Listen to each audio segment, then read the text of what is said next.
So before we jump in and just while we wait, just a little bit of information for people. So a couple of things, as I just alluded to, we do these webinars and they've proved really popular, which has been amazing. But we've also tried to launch a slightly different format of content, something that is more bite-sized, can be digested on the run, and is more kind of whimsical, I guess you could say. And it's part of a series that I run with my co-host Richard Hawker, who's ex-Bain and a consultant in the CX space. They happen on LinkedIn. They tend to happen Friday mornings on Australia time, or Thursday afternoons or evenings, depending on if the East Coast and the West Coast and the US time. So they tend to happen every 2 to 4 weeks. And we try to pick subjects that are interesting. So if you find yourself free at one of those times, feel free to register for one of those LinkedIn Lives and come along. Otherwise, you can log into LinkedIn as well and see some of our previous events on there as well. During this session, we'll be sharing some anonymous polls. So the poll questions will come up in the sidebar. The answers are anonymous. So whatever you put in, people won't be able to see who answered what. So hopefully this gives you a platform to answer honestly. Those honest answers will help everyone else that's on this webinar get a bit more understanding of how everyone else is operating and doing things. And that's really the goal of these sessions. The goal of these sessions is to get like-minded professionals together to learn from each other so that we can all do a better job in our professional lives. So we've got a fantastic guest with us today, Matt. The subject matter, I think, is really informative and interesting. So if you've got questions please post them in the sidebar. If you want to use the chat functionality in the software, please feel free to do that as well. All right, let's get into it. So today I have Matt Hann from Reflections. Matt is a senior marketing manager and currently leads the customer research and marketing programs at Reflections. I know he is a big believer in putting the customer at the forefront of decisions. And I think this session really demonstrates that, which you'll see as we get through it. Matt has worked with a couple of Australia's most recognizable brands. I am not going to be able to do as much justice to Matt as he will be able to do to himself. So I'm going to hand over to Matt to give an intro to himself. Yeah, thanks for having me. Exciting. So my background, as Ryan alluded to, is in customer experience and insights and marketing. So currently I'm at Reflections Holidays, which I'll talk a bit more about in a second, but basically doing running the marketing team, which includes, amongst many other things, doing research, insights and customer experience. So prior to that, I was at a company called Greater Bank, which is now been through a merger with another bank up here, a community-owned bank. So I think they're now the second biggest community-owned bank in Australia, which is exciting. Been doing it for a while, and as you said, very passionate about the customer. So excited to be talking about this. Appreciate it. Thanks, Matt. And for those who don't know me, I'm Ryan Stuart. I'm the co-founder and CEO of Kapiche, and I'm your guide on this journey through an ever-evolving landscape of customer experience and technology, and in particular AI, which seems to be moving at a rapid pace.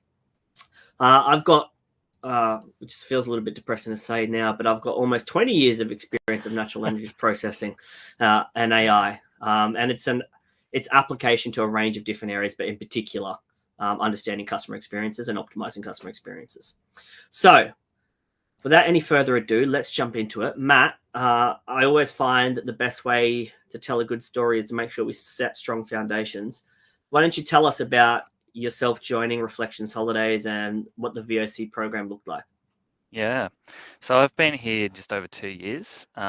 So for Reflections Holidays, for those who don't know, is essentially a camping company. So think holiday parks, caravan parks.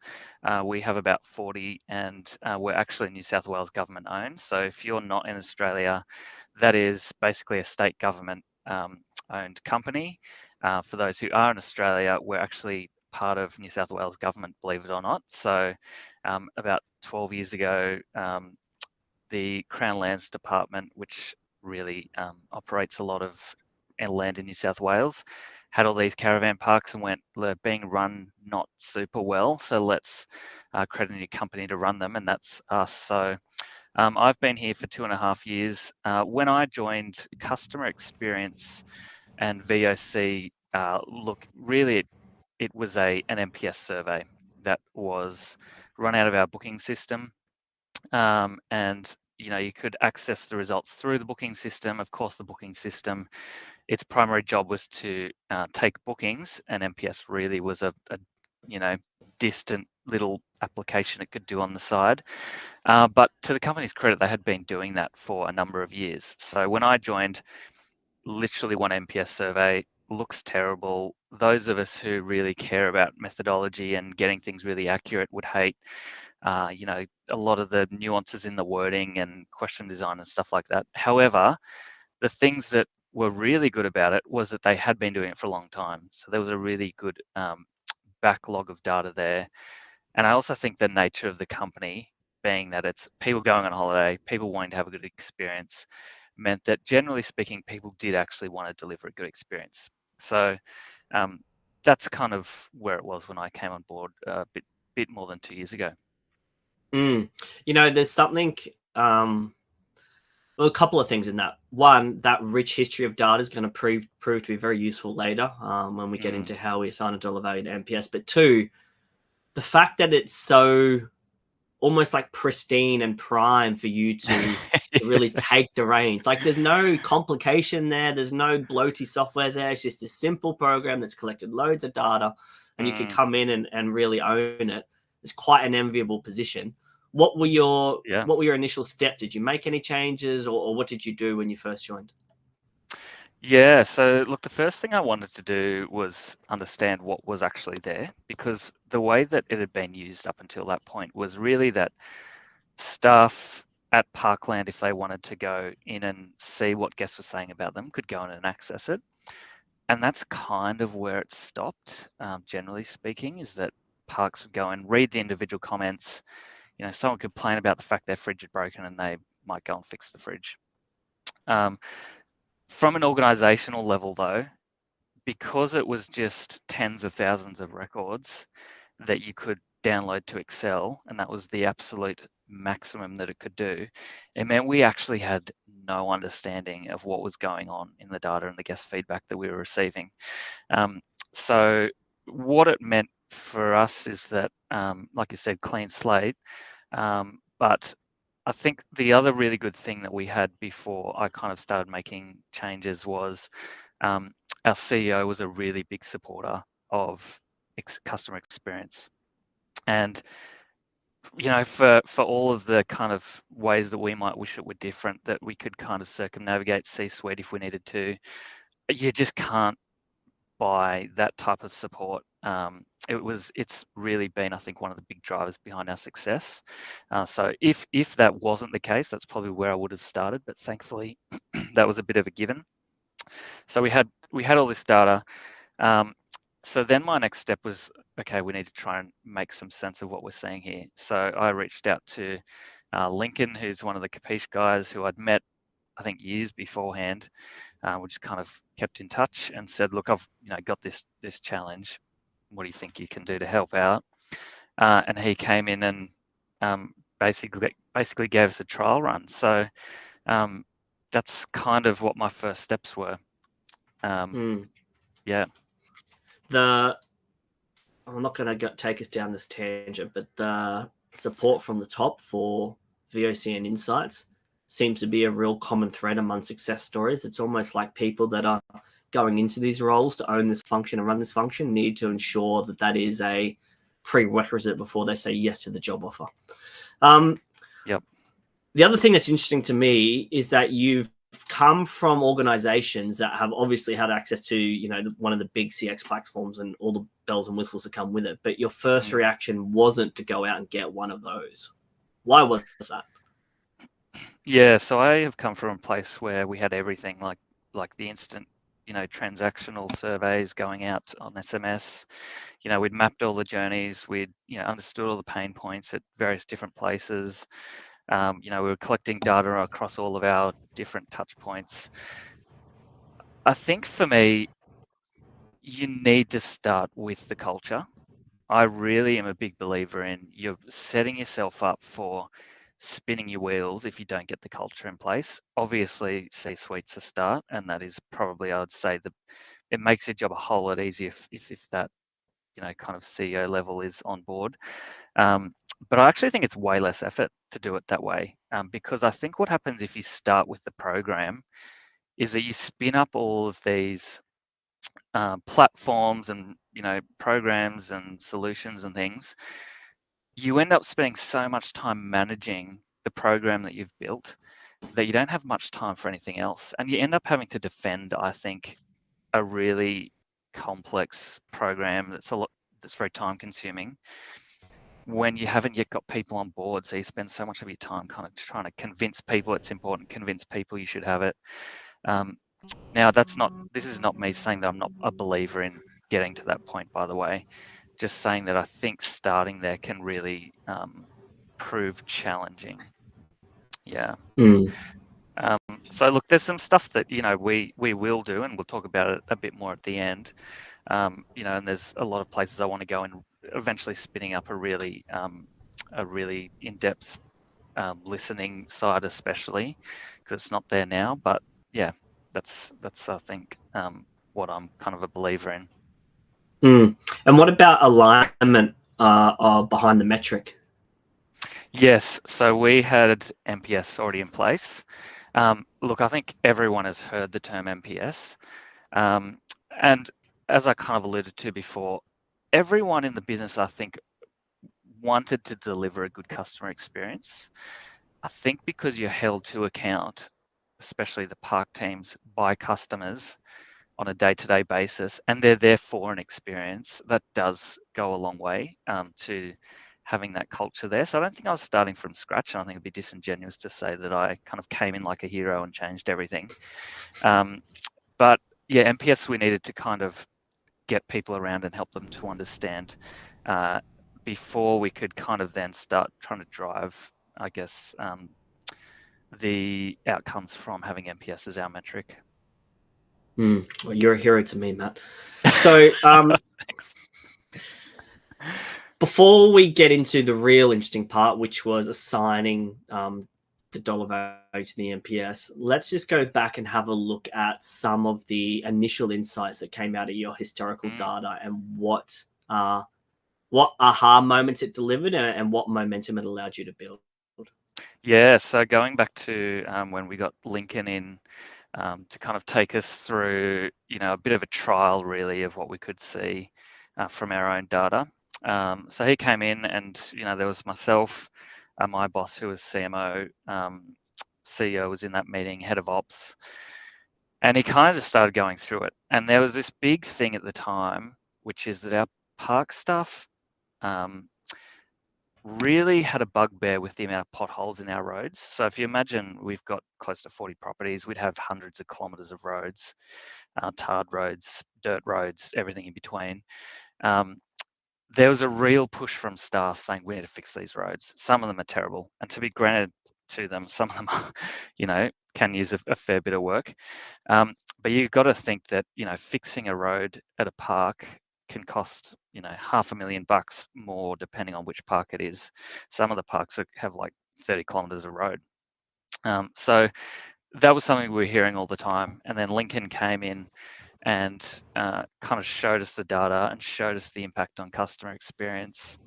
And you've got to imagine for roads, the reason it was such a big issue for the staff is because they're constantly driving on those roads. They go and clean a cabin, come back to the office, go back out to a cabin, they're constantly on them.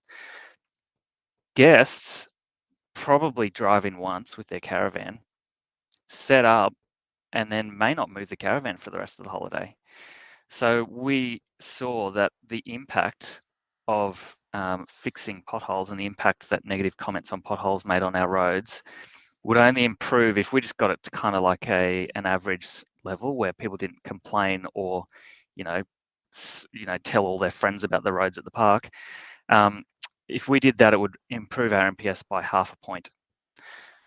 By contrast, we saw that there were two other things that would make a huge difference. The first one was do a really great job of cleaning your bathrooms, which is not sexy, and no person kind of, would put that on a billboard. But that was the first thing, is do a really good job of cleaning the toilets, which costs, a bit of cleaning solution and staff time, and they're going to do it anyway. And the other one was the utensils that you have in your cabin kitchens. So, yeah, I remember this line where we're kind of in this meeting and the CEO goes, "So you're telling me I could spend millions of dollars in fixing our roads and do nearly nothing for our experience, or I could spend a couple $1,000 just making sure the kitchens are stocked with spatulas and knives and forks, and I'm going to drastically improve my NPS." And from there, it was, a no-brainer in terms of getting Kapiche on board and just having access to that insight. Yeah, and your story about not being the hero is getting less and less reliable, because I think you probably did look like a bit of a hero presenting an insight like that to the CEO. No, I'll give that one to Lincoln. Sure, but you brought Lincoln in. So obviously that's a great win. You realize there was something you could do that cost way less money and probably had a much bigger impact on Net Promoter Score. Was there anything else that made it an aha moment for you and the organization? Because I think what you're saying there is that there is a point until which the survey software itself actually doesn't matter that much. There's some more important considerations at play rather than just the survey software. So are we actually using this information in an effective way? Do people actually care enough about this to have any kind of, to do anything or have any kind of impact of the insights that we're getting out the back of it? And until we solve those fundamental problems, there's no point trying to solve better survey software. The quality of the information and collecting of the NPS data isn't going to, like, changing how we do that isn't going to bring any additional value to the organization unless the organization is actually bought into this idea of NPS and collecting customer feedback and actually listening to the feedback and doing something with it.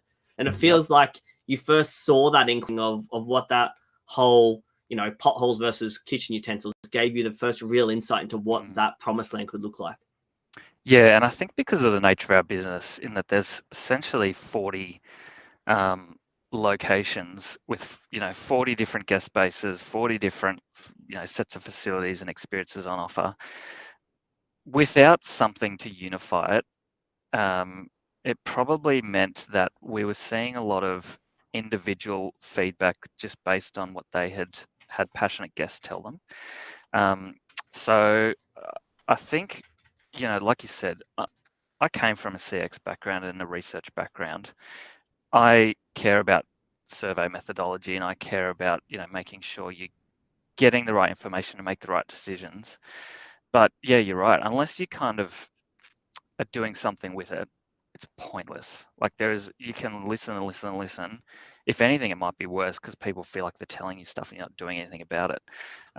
So yes, I'm a big believer in making sure you've got action. And I think what kind of going through that process allowed us to do was helped us as an organization understand what action we should be taking. And also it helped to give parks that were really passionate about particular things that they wanted to fix, for example, their roads, to say, we could do that. However, if you just clean your toilet, more often, or use a different product or whatever, you'll actually improve your customers' guest experience, 10 times over. So I think that was a big win for us. And really, if you focus on the action and you can see the results, then it just makes justifying the rest of the program so much easier. So I think that was a really good win for us. Yeah. And I can imagine your park managers are probably, if you were to ask them when you joined, and even ask you, I guess, you would probably say those park managers consider themselves to be quite customer centric and really care a lot about customer feedback. And they probably also consider themselves to be quite clued into what that feedback is just through interactions in the day-to-day of managing the park. So you could say that they are already quite customer centric. Did they have that buy-in to the NPS program and to the collection of feedback in a centralized way? Yeah, so you're right in saying that they're very experienced and customer centric. And look, know their guests individually. Like they will walk around, you walk around the park with them like, oh, that's John. You know, he's been here for 7 months and his kids are in, you know, this part of the world and he loves fishing and golfing or whatever. But I think, you know, that translating that into an organizational wide way of dealing with customer experience, obviously you can't kind of start there because you get 40 different opinions. So we did look at NPS, and NPS, as I said, had been in place for a while as a metric that kind of was reported on. But you've got to remember, unless you're in VoC, CX research world, NPS is actually a really confusing metric. It's not an intuitive metric. I think we forget that because we deal with it all the time. But you know, you go kind of go, I've got a percent of promoters and I've got a minus a percent of detractors, and you kind of ignore the 7s and 8s, and it's actually really confusing. So you know, the education piece on just what is NPS. I did a presentation at our company conference about 6 months ago, and 10 minutes of my presentation was just explaining how you calculate NPS. So there was definitely a lot of work to be done on, first off, just how do you even get to the number is a thing. But then why do we care about it? How does this attach to customer experience? And even when you do understand NPS, I think it can still be a bit of an abstract number, an abstract way of thinking about actual business outcomes. So that was something that we really wanted to get right, and to make sure that people in their own mind could say, okay, NPS isn't just some kind of airy-fairy number that's confusing to calculate. It actually will get us results and help me as a park manager or park team, you know, or even head office team get to the results that I'm after. So that was a big piece of work. Yeah, okay. So you came to the conclusion that if you can tie NPS to something more concrete like revenue, it might help solidify the understanding across the board about why NPS is important. Yeah, because like I said, everyone wanted to deliver a good experience. That desire was already there. But again, it's kind of like, you know, if you come in as a VoC manager or someone in marketing or research or whatever the kind of position that people on the call are in, and you know, you kind of go, oh, you need to improve your NPS, and they kind of don't really understand what it means. You need to get it up by 5 points, and then the park manager's going, okay, well, I got sewage leaking through my park from a burst pipe. I mean, one is just a hard, tangible, I need to do something about this. The other one's kind of this, you know, up in the air, soft metric, I guess you could call it. So that's kind of why, and you know, when we're going to talk about tying NPS to revenue, that's kind of why I guess what started it off is there a way to make this number more tangible, especially for, you know, it helps me, to be honest, but even just operational people, especially when they're dealing day to day with, you know, P&L sheets and budgets and trying to keep on top of cost constraints and things like that. You know, they've got revenue targets that they need to meet. Tying it to metrics that they already understand, I think, was really what I was seeking to do. You know, that's kind of why we're here, I guess. And do you think it was them not understanding how NPS is calculated, or it not being linked to a more hard metric that they're familiar with, or a bit of both? Yeah, I think a bit of both. You know, I think if you had a survey that was like, how happy are you? And you just go 1 to 5, 5 stars, the average, you just take all the average of all the surveys, you know, that's a way easy to understand metric. And I think if you were just trying to get an easy to understand metric, that's probably what you'd do, was how good was your time at the park or something like that. So I think it was a bit of both, if I'm honest, in that the metric's a little bit hard to understand itself, and also just understanding how it impacts results. I think it's a bit of a combination. Yeah. So I think what you're saying is that education is actually key. Educating employees at all levels about NPS and its impact on the business is key. Yeah, exactly. And it's a big thing to say, you know, it's not, if you deliver a good experience, then you must be sacrificing in, you know, spending more money and blowing out your costs, or, you know, not getting enough revenue, or not being able to do other parts of your job. It's a really powerful thing to say, actually, the two are one and the same, which is, I think, what this NPS tying to revenue work has really done for us. It's not going to, focusing on NPS is not going to hurt your targets. It's actually going to help you get to them. Yeah. Okay, cool. All right. So you wanted to tie NPS to revenue in order to get that buy-in. I think this is what the majority of people are here to learn about. So let's get into how that works and how we actually went about that. Yeah. So as I've kind of already explained, had that desire to make it a more tangible thing. And look, tying NPS to revenue is not a new challenge. A lot of people before me and a lot of people after me will try and do the same thing. But what I wanted to do was understand when we increase our NPS, or for that matter, decrease the NPS, what impact does that have on revenue? So I wanted to put a dollar figure on it. And so I, pretty difficult not coming from a data analysis background myself. I've done a lot of research, but this is quite a technical piece of analysis to be done.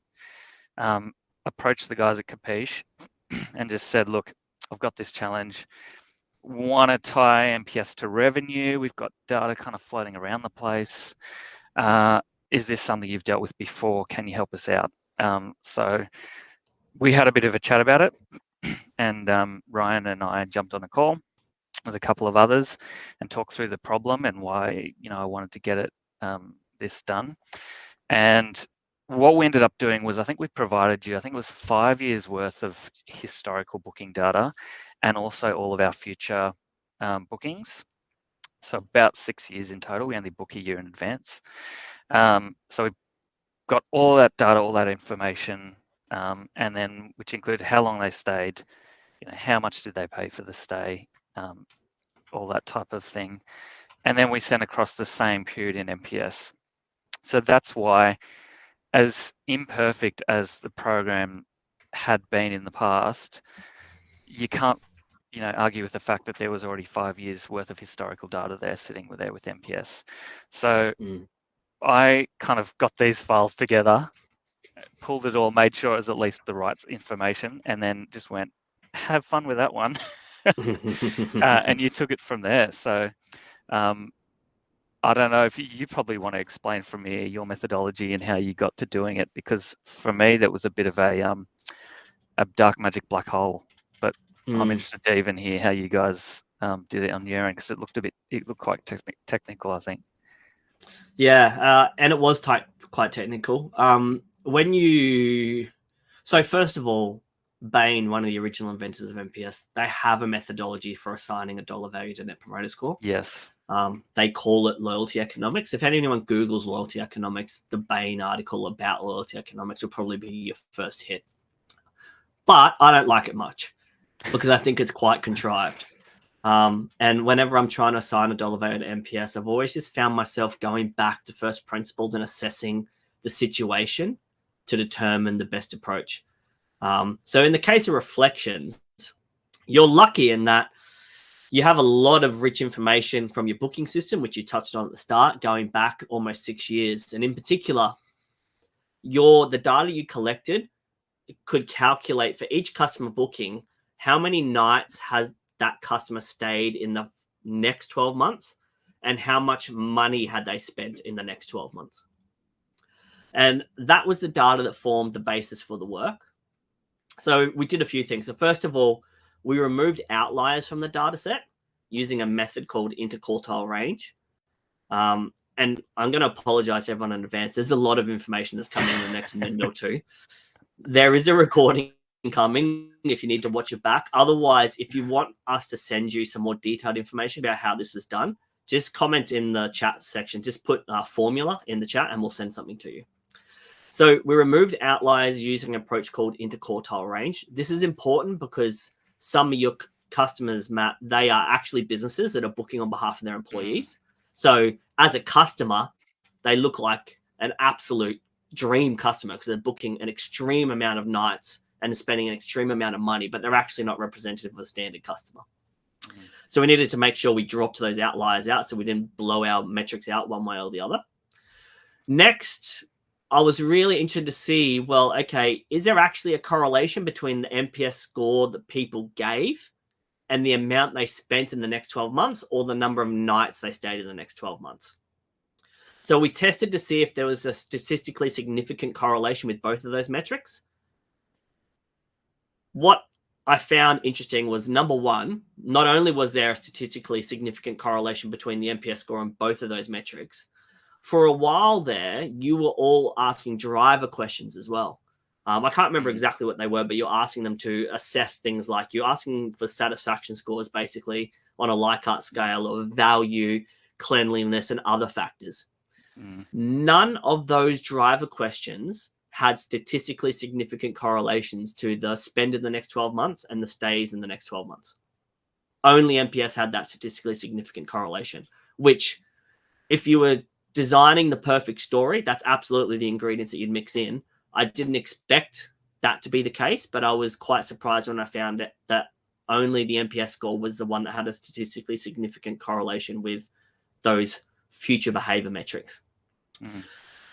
So next, now that we know that there is a statistically significant correlation between the NPS score and their behavior over the next 12 months, we calculated a mean 12-month spend and a mean 12 months night stayed per NPS category. So what was the mean? How much did people spend in the next 12 months if they were a detractor, a passive, and a promoter? And we then used a different statistical method called 2 keys to determine if the differences in these means between detractors and promoters, was it just due to random chance, or was there a statistically significant difference in these groups? And again, this analysis came back saying the difference between how much detractors spend in the next 12 months versus how much promoters spend in the next 12 months isn't just explained by random chance. There's a statistically significant difference in these two groups. So now that we knew that there was a statistically significant difference between how much detractors spent and how much promoters spent, we could then reverse engineer the NPS calculation to figure out how much $1 of NPS is worth. So let's just take some basic numbers. So let's say that the difference between detractors and promoters and how much they spend in the next 12 months is $100. Let's also say that you had 10,000 people give us an NPS score. So we know that to move the NPS score by 1 point, we need either a 1% decline in detractors or 1% increase in promoters. Given that you have 10,000 respondents to your Net Promoter Score survey, that means we need 100 people to change their answer in the NPS survey question in order to get a 1% move and therefore move NPS by 1 point. And if 100 people were to change that answer, that's a revenue impact of 10,000 for each point of Net Promoter Score. And then you could further extrapolate that out and go, all right, well, what is the completion rate of our Net Promoter Score survey? Let's say the completion rate was 10%. Then we can extrapolate out that 10,000 to be 100,000 because only 1 in 10 people filled out the Net Promoter Score survey. So to summarize, first, clean the data. Second, is there a statistically significant correlation between the NPS score and the future behavior that we cared about? Third, is the amount spent by detractors in the next 12 months and the amount spent by promoters in the next 12 months, is the difference between those two groups statistically significant? And then fourth, reverse engineer the NPS calculation to go back and assign $1 value to Net Promoter Score. There's a lot of information there, I know. So either go back and watch the recording or put that formula message into the chat and we'll send you some more detailed information about how we got the number. Yeah, and from my point of view, this is why I didn't try and do it myself. And I was very, very happy to have you guys have a crack at it. And yeah, glad that it came out so well as well. So once you got this number, how did you actually share that with the business? I can actually share what the number is, which I'm sure. Okay, great. Look, and I recognize if you're a smaller business than me, this number will sound super impressive. And if you're a way bigger one, this will sound like, chump change. So try and contextualize it in terms of, I think our revenue is, when we did this, was about 70 to 80 million per year. So we knew that this was a conservative figure as well, because we do also take revenue from like kiosk sales, for example, like people buying bags of ice or ice creams. We kind of went, look, let's just have a conservative number and at least know that it's more than this. So we after Ryan did all this analysis, basically what came back was that for every 1 NPS point that we improved as an organization, per year, we would see an additional $307,000 worth of revenue. And the really exciting thing was that that was a conservative figure, but it was also a number that was just literally based off historically what had happened. So this wasn't us kind of going, oh, let's, hope and pray that this figure is something that will eventuate based on some airy-fairy hokey pokey. It was based on booking data, based on our past guest behavior. They have come back more often, they have spent more, and the annual number based on our past revenue results, because we've grown revenue significantly over the years, is $307,000 per NPS point. So that in itself was very exciting. But I think where it really kind of came into its own was, again, at that same conference that I mentioned earlier, where I spent 10 minutes explaining NPS, was to actually reveal that number. So I kind of had the big slide, 307,000 per year by improving NPS just one single point. It was really a game changer because it was such a tangible way of seeing the impact of customer experience for our business. So we also then got park managers up to present kind of what they'd been doing in park to improve their experience. And we could also estimate, based on things that they'd done in their park, again, using this figure, how much they would have added to their park's revenue over the year, in the coming years by improving their experience. The real benefit of that is parks for us are very heavily, KPI'd on the revenue they bring into the park. So if we say, look, here's the tools we've got, Kapiche, here's 1, 2, 3 things you need to focus on. What are the actions you're going to take out of that? This will improve your NPS, we estimate by this amount. That'll mean you will be pulling in this much more revenue, which, hugely, hugely significant cultural moment, I think, for our organization, and just reinforcing the fact that, NPS is not just some kind of weird up in the air number.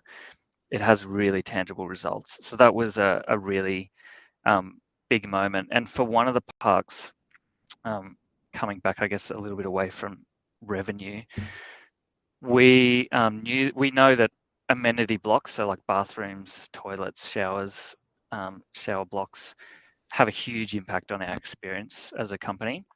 And one of the parks, we put in a new amenity block, and their NPS went up by 20 points. So like a gigantic difference that then we can say, well, actually, we think over the years, based on historical guest behavior, this is what will happen to the revenue. So from an organizational point of view and a culture point of view, just invaluable. Yeah, a really, really great result. Yeah, and I think one of the things as well that's really,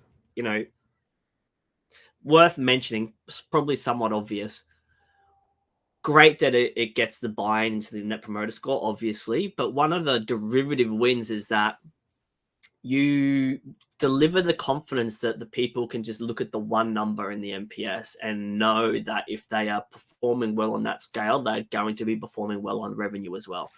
It's amazing the effect that you can get when you can simplify people's operating models and go, oh, hey, just focus on this number. If you just focus on this number and doing what you can to improve this number and which ultimately is improving guest experience, then everything else will take care of itself.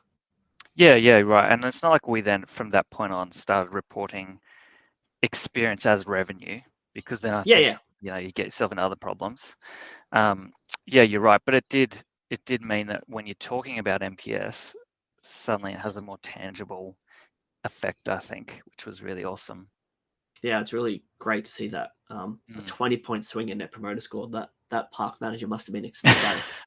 Yeah, well, you can imagine then suddenly everyone wanted new amenity blocks. So it sounds like being able to tie that dollar value to NPS had a really, really positive impact on the organization. And it sounds like it was a huge win for Reflections. How does your CEO feel about having this visibility to make better business decisions? Yeah. Look, it's always risky to talk on behalf of a CEO, so I'm not going to. I'll put that caveat in there. I think it's helped in a few ways. One is it's really helped us to justify capital spend, because again, we're a very infrastructure-heavy organization. It gives us a lot of confidence around if we spend on this piece of whatever it is, usually amenity blocks or new concrete slab sites for caravans or whatever it might be, we know that it'll have an improving customer experience impact for us, but then also we'll see a revenue return from that experience.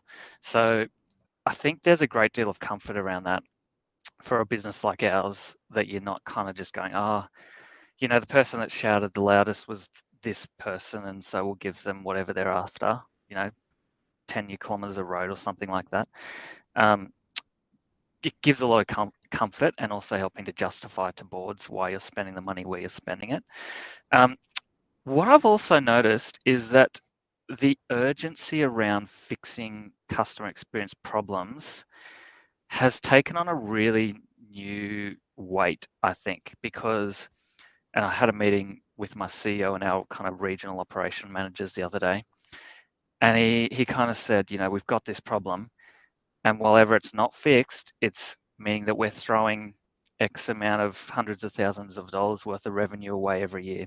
Now that, for an operations team, I mean, even for me, is very powerful to say this is the revenue we're foregoing because we're not fixing this problem. So I think that even just in the conversation has really helped us in a lot of ways. Interesting. So, what next? Yeah, look, there's a couple of things that we're doing at the moment still around culture. So, there's still, some work to be done. But some really cool things is that we have a 100 club. So NPS gets reported now every week in our all company meeting. And we have a 100 club, which is any park that gets 100 NPS for the week kind of gets called out in front of everyone, which is really, sometimes that's based off 2 surveys. The fact is, it actually doesn't really matter that much, because it means that the parks get called out in front of all of their peers and in front of the whole business to say they've done a great job. And so what it means is you're constantly reminding them of this is, the benefits, the effect of giving a great customer experience, and it, is a reason to be proud. So, you might say, there's not a statistically significant amount of surveys to say they definitely delivered 100%, 100 experience that week. Doesn't really matter, because it's about the culture that you're trying to build. So that's been something that's been really awesome. We also are doing email updates go out every week. Again, I think NPS just kind of automatically does that in the background for us. So that's, again, a way for people to be thinking about their NPS and reminded of what's going well and what's not. And look, I think that there's still a little bit of work in some pockets, I think, to still try and think about NPS not just through who's the loudest guest at reception and what's their problem. So I think, we've come a long way, and I think by and large parks are now really good at that. And look, some of them were good at it before, to be honest, as well. But probably just some little pockets of that, I think. So that's some things. I think NPS justification, why we use it, I think that's really, pretty much done in terms of people understanding why we care about the number. It's kind of only now that I would look to start building out, and I think we called it like the bells and whistles programs at the start. So I think the first thing I want to tackle is, again, an action piece of closing the loop better with the customers that do give us feedback. Because, again, the way that would happen at the moment is a park team would look at their individual surveys and decide whether they should or shouldn't follow that guest up. There's no real program around how we do that, or when it happens, or what methodology you do to do that. So I think that would be my next thing. again, because it'll have an impact on the experience and make people feel like we actually listen and care. From there, then I'd look to start looking at things like which journeys aren't we hearing from guests on. For example, to get an NPS survey, you have to have stayed at a park, and there's people that cancel before they even get to a park, and I don't really have great visibility over what their experience is like. So there's some things like that. We haven't done a great deal of journey mapping, or I really want to get into human-centered design, I think, which is something I did at past places, but trying to design the experiences proactively with that kind of methodology in mind. They're probably some of the things that I'm looking to do next. So again, probably start with the action and then move on to the program once we've got all the action we can out of what we've got, I guess. I think your point around don't let minor details and statistical significance get in the way of building the culture is one that's very well made. I think it's probably a natural tendency for a lot of people in this area who do come from a data background to get stuck on things like, but you only got 2 surveys, therefore you don't qualify for it this week. But not letting that get in the way, so you can build that idea of buy-in and people being around this number and looking to optimize it on a weekly basis. I think that's a really great call out. And you know what? It's in theme, because I think in the 2 years that you've been there now, you've achieved an incredible amount, Matt. So well done to you. It sounds like you've had a massive impact on Reflections Holidays, and I'm sure they're very satisfied with having brought you in. Yeah, I should send me an NPS survey. Okay, so if you are in Australia and you do like to go camping or caravanning, and you haven't been to a Reflections Holiday Park, and you're in and around New South Wales, now might be the time to consider making a booking, because they certainly are very customer focused and you're probably going to have a good time. Matt, I appreciate you giving us all that insight, so thank you. We are going to move on to answering some of the questions. I know I have seen some questions, so let me go to them. All right, so one from Brian here. What I find hard in tying NPS to revenue is that NPS can be a lagging metric, and it can take time to see impact. And if we're doing A/B tests on a feature, say 2 weeks, but might need months for that feature to see impact in NPS, how do we balance time? Yeah, that's a very good question. So in your case, Matt, I would say you're actually doing a kind of transactional NPS rather than a strategic or a brand NPS. Would you agree with that? Yep. So I think that context helps. They're really rating how likely they are to recommend based off their most recent stay. So still a lagging metric, but probably a lot closer than a brand NPS or a strategic NPS that would be asked annually. And look, we do brand health surveys as well. So there are a couple of other little things that aren't experience necessarily, but more like brand perceptions. Yeah. And then sorry. Go on, sorry.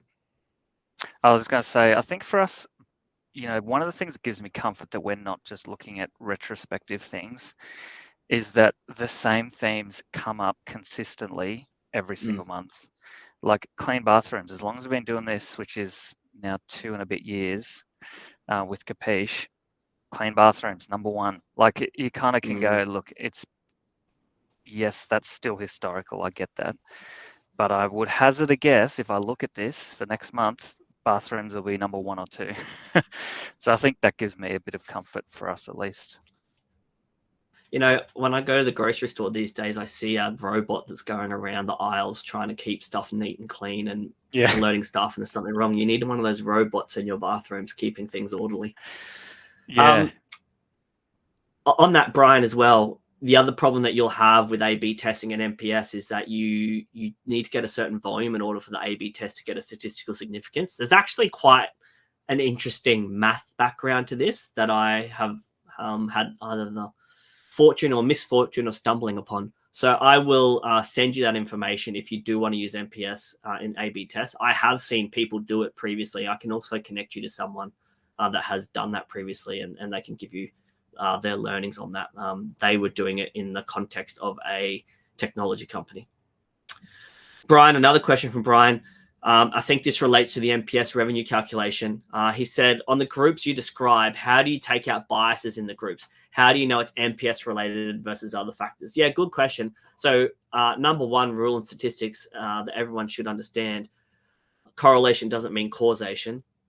And there's unfortunately no real way to get around that problem without some massive amounts of data and some real heavy investments of time. What we know about the differences between those two groups and the amount that they spent in the next 12 months was that the difference wasn't down to random chance. We also knew that NPS was correlated in a statistically significant way to the amount they spent in the next 12 months. That was enough evidence, enough validity for us to go, okay, so there is, if you raise the NPS score, you are going to raise the amount spent in the next 12 months by the figures that Matt outlined. That doesn't, it isn't 100% watertight. Of course, there could be some factors that are at play that have changed that revenue number irrespective of the NPS, but the probability of that is extremely low, hence the statistically significant correlations. And then you can kind of get the confidence that you are on the right path and doing the right things based on the fact that, as Matt and the team are doing, they're delving heavily into what people are saying in the NPS survey. So understanding that voice of the customer to really de-risk the entire endeavor. And then another question here, I'm not sure who it came from originally. Could you apply the same approach to the specific actions? For example, plus X points in satisfaction improvement with bathroom cleanliness would improve revenue by $X. So in the case of reflections, yes, you absolutely could do that, because one of the ways that Kapiche reports numbers to reflections is a particular issue is having this impact on your net promoter score. And it's expressed as a point impact. So Matt now knows how much each point of net promoter score is worth. It's very easy to translate that impact into dollar values. And you might consider doing that. I would say the risk in doing that is that you might tie people's expectations to go, all right, so if I do this thing, I'm going to see this exact dollar and cent change in my revenue. And, they may or may not be successful. And you don't want to get drawn down a rabbit hole of, well, I did the thing you said. Why haven't I seen this exact increase in my revenue?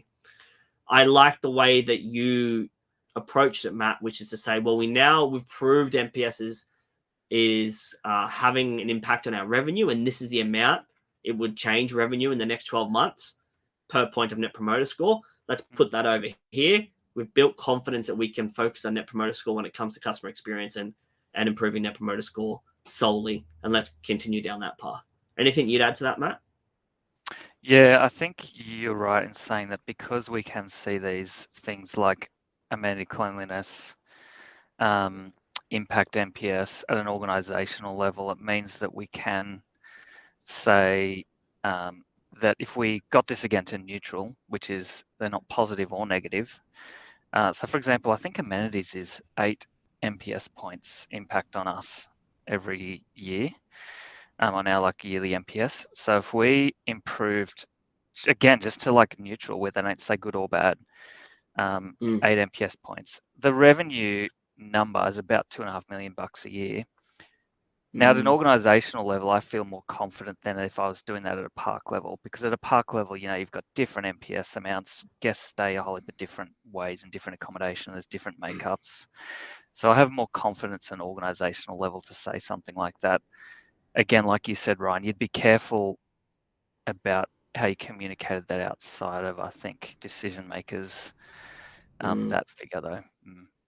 Yeah, it's a good point as well, because I didn't mention at the time, but there was a whole bunch of complicating factors in your data that added nuance to the analysis. For example, the amount to book a park differs potentially massively between different parks. Like if you are staying on the top of a mountain looking over a beach, that park's probably expensive.